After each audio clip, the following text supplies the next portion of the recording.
Hey everybody, Questwise here, and you have maybe heard me blathering on lately about this game Pulp Alley that I was introduced to fairly recently, maybe a month or two ago, and you've heard me blather on about how much I love this game and how it has sort of taken up all of my free time now. It is really encapsulated everything I do gaming wise currently. Um, and I plan on doing a series of more videos based upon this game, talking about things like creating your own leagues and your characters and scenarios and some terrain building ideas and some painting tutorials and whatnot. But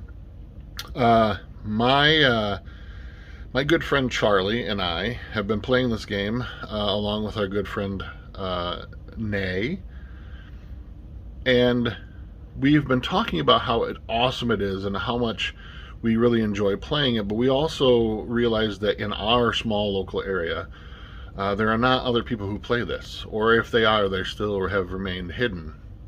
So we came up with this idea that we want to start teaching people, whether it be at our local conventions or game stores, or even here at Questwise HQ. We want to introduce people to Pulp Alley and show them how much we love this game, and know that they will also in turn love it.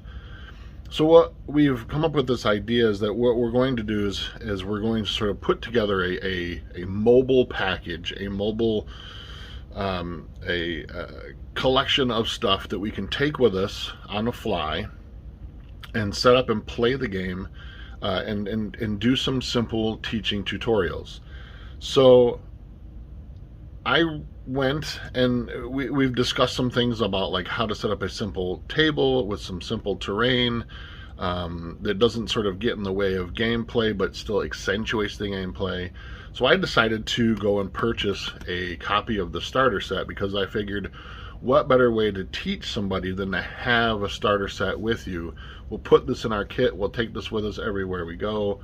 And I just wanted to open it up for you and show you what's inside of it in case you're interested. Or maybe you've been a long time player of Pulp Alley, but you've never purchased the starter set because you thought, what's in it for me? Like, I already have a lot of stuff. What could possibly be in here that I would want to collect? So what I'm going to do is I'm going to crack this open. I'm going to show you what's inside, show you the value of stuff that you're going to get, and the reason why I think this is a perfect way for two people, realistically, to jump into the game and dive into this amazing world of Pulp Alley. And the other thing I want to talk about in future videos, of course, is how flexible this rule set is, how amazingly open this game world can be, and how many different eras and game style, play styles that this can encapsulate. And I think I may have mentioned this in the last video, but ever since I was introduced to this game and was told about how amazing it was, I've been trying to break the game. Literally been trying to find some sort of genre, some sort of play style that just will not fit using Pulp Alley, and I have failed. I have really failed, because I've tried everything from Hellboy to Masters of the Universe, even like hardcore detective stories. I've really we've done some science fiction games with it. We also, if you go over to the Pulp Alley Players page on Facebook, you'll see that we just ran a game today consisting of items only purchased at a dollar store that my friend Charlie had put together the entire scenario by himself. For under $20, we were able to play a full scenario of Pulp Alley with just stuff bought at a dollar store. So you don't need all the fancy stuff, but you're going to want it. This is a rabbit hole that will send you much further than Alice has ever gone. So let's crack this open, take a look inside. I don't want this to be a super long video, but I want to show you the cool value that you're going to get inside. So first of all, this really great box that would, put together would fit on a bookshelf very, very nicely. Inside you're going to see a bevy of stuff. So first and foremost, let's take a look at this. This is a set of cards that you're going to need to play the game. The game does use fortune cards. It is kind of, I don't want to say run that way, but it definitely adds a lot to that. And I'll pop these open here in a second and show you. Oh, there's a nice little modifier card in there thrown in as well. These are kind of cool. I thought this was kind of fun.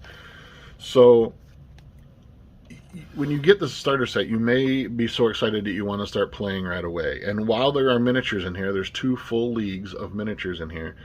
You know, the game has, you can play with them unpainted, but it's always been sort of a cardinal sin in wargaming that you play, especially with other people, with unpainted miniatures. And the reason behind that, I think, is because having painted miniatures, having terrain on a table, however sparse it might be, really evokes the story. And this is a very narratively driven game. It's about telling crazy pulp action-centric stories.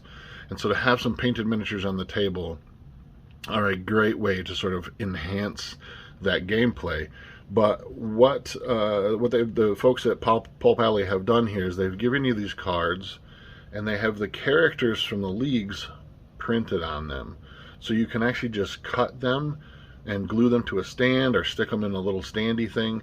And if you want to try it out right away, you have these instant sort of paper miniatures ready to go. On the back are all the stats for each of the characters, so they're easy enough for you to reference. While they're on the table sort of facing your opponent, you have all the stats available there as well too. But I think this is a cool little, you know, trading card size. You can cut these little characters out and you have some instant characters ready to go just to try it out. So it's one of those things where you can just purchase this, open the box, grab a pair of scissors, snip these out, you're ready to go. You don't have to put the miniatures together, you don't have to paint them. That's all ready and well and good. Now these I was going to take out, and I thought, oh, here we go. So I thought that this would just slip off of here pretty easily. But this is your starter deck. This is going to include your fortune cards and whatnot. In here you have, this is just a cool, looks like a double-sided card. This has the start of turn, the turn sequence, to remind you, a little reference card on the back, any modifiers for fighting, whether it be shooting or brawling. So that's a really cool inclusion. That's nice to have, to just have this as a reference card near you. And you have all of these. I think there's 55 cards. And these are all going to be different. And I'll go into this in a further video on how the fortune deck works and what some of these kind of do. But they're multi-purpose cards. So at the top of this you have an ability that can be used on your turn or an opponent's turn. So this one says, instead of drawing for a challenge for one of your characters, you just automatically pass it. But you can see down at the bottom of this, there's a challenge here as well. Let's pull a different one here. So under bad feeling, if you encounter a plot point or you're trying to do something dangerous, you're going to draw a peril. And you're going to use this section down here. And this section will tell you what ability, what skill you're going to use to try to overcome that challenge, and then how hard it is to do that as well. But we'll go into more detail on the fortune deck in a later video. But very, very nice to have a set of those that are, you know, and nice quality too. Very, very much like a playing card consistency. Very nice, slick exteriors on those as well. So very, very cool. Next up, we have a bag of tokens. These are small, almost like poker chip consistency, very lightweight plastic chips. Looks like there's another fight modifier card inside of there. Let's crack this open and see. But these can be used for a variety of different things, keeping track of things in the game. So for instance, what do we got here? Yeah, so there's another summary card or reference card that you can give to your opponent. So you have two, one for each player. And then they give you some suggestions here for the use of those, and you can use them for anything. But, you know, a red chit next to a character might indicate an injury. Put the yellow ones on the table to indicate plot points. multiple fight penalties, hidden characters, and then anything special.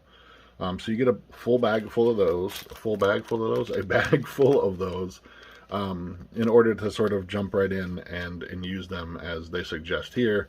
But you could use them really for anything. If there's some kind of a special event going on, you could use these to reference, to mark that instance as well.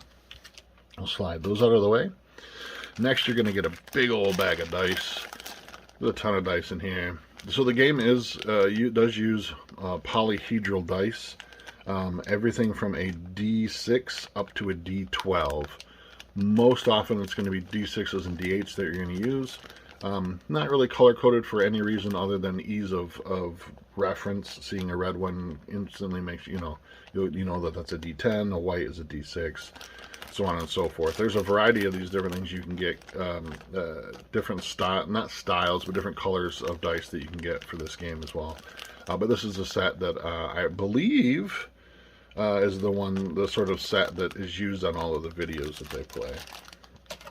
Alright, so can't put it off any longer. These are the miniatures. So in this little baggie, you're going to get a reference card. This is for Minerva's Mercenaries. You're going to get 3 miniatures in here, as well as their reference cards. And again, I'll go over how the characters and stuff work in a different video. But here we have Kadim, we have Ujurak, and we have Toklo. Toklo. And then also the associate card. And this is sort of like an extra. Again, we'll go into this further. There's a lot to this game.